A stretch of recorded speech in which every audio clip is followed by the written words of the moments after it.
అయితే అప్పటి నుంచి చెప్తున్నా కదా, గుహ దగ్గరికి తీసుకెళ్తా, గుహ చూపిస్తా, ఏదో శ్రీశైలంకి దారని. ఇప్పుడు ఆ గుహ దగ్గర ఉన్నాము, కింద కనిపిస్తుంది కదా, ఆ మెట్లు దిగితేనే ఆ గుహ ఉంటుంది. ఇప్పుడు అక్కడికి కూడా వెళ్తున్నాము. ప్రజెంట్ ఇప్పుడైతే పోతున్నాము మేము ఆ గుహలకి. అందులో లింగం కూడా ఉంటుందంట. అది ఇయర్కి ఒకసారి గేట్ ఓపెన్ చేస్తారు. అయితే ఈ రోజు ఓపెన్ చేశారు. మన లక్ కోసం మనం వెళ్తున్నాము. ఇలాంటి లక్ మనకు రావడం చాలా కష్టం. లోపల చూడండి ఒకసారి, ఎంత చీకటి ఉంది. ఈ చిన్న పిల్లోనికి భయం లేనట్టుంది. ఉంది చూడండి. లోపలికి వెళ్ళాలంటేనే భయం అవుతుంది నాకు. కానీ వెళ్తున్నాం లోపలికి.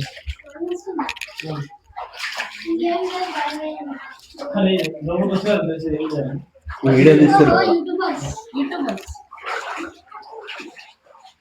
ఇక్కడైతే. చూడండి, ఇన్ని రాళ్ళ మధ్యలో మనకి ఇక్కడ కనిపిస్తుంది కదా మహాశివలింగం. ఇది దీన్ని దర్శించుకోవాలన్నా మస్తు అదృష్టం చేసుకొని ఉండాలి. మొత్తం రాళ్ళే ఉన్నాయి.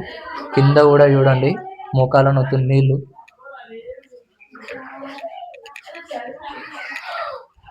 మొత్తానికి చూడండి, ఇదే మన శివలింగం.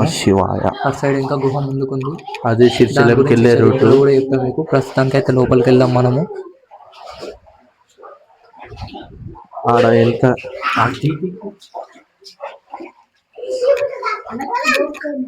అక్కడిది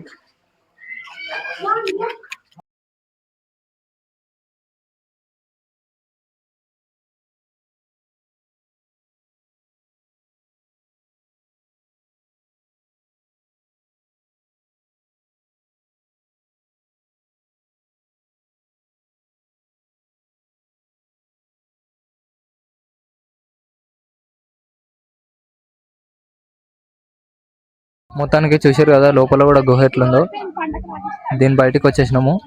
ఇక్కడ కింద చూడండి, 24/7 ఇయర్ మొత్తం ఈ లింగానికి అభిషేకం జరుగుతూనే ఉంటది. వాటర్ మాత్రం అస్సలు వాటర్ ఫ్లో. ఇది ఇయర్ ఒక్కసారి ఓపెన్ అయ్యే గుహ. వెళ్తున్నాం ఇక్కడ నుంచి. సో చూసారు కదా, అక్కడ నుంచి వచ్చినాం మనము. గుహ కూడా ఎంత అద్భుతంగా ఉందో. ఇయర్కి ఒకసారి ఓపెన్ అవుతుంది. దర్శించుకోవాలన్నా లక్ ఉండాలి. వెళ్ళి ఆ శివలింగం దగ్గర మొక్కేసి మేము వచ్చినందుకు చాలా సంతోషంగా ఉంది. మాకు కూడా ఇలాంటి ప్లేస్కి ఖచ్చితంగా రావాలని నేనైతే సజెస్ట్ చేస్తా.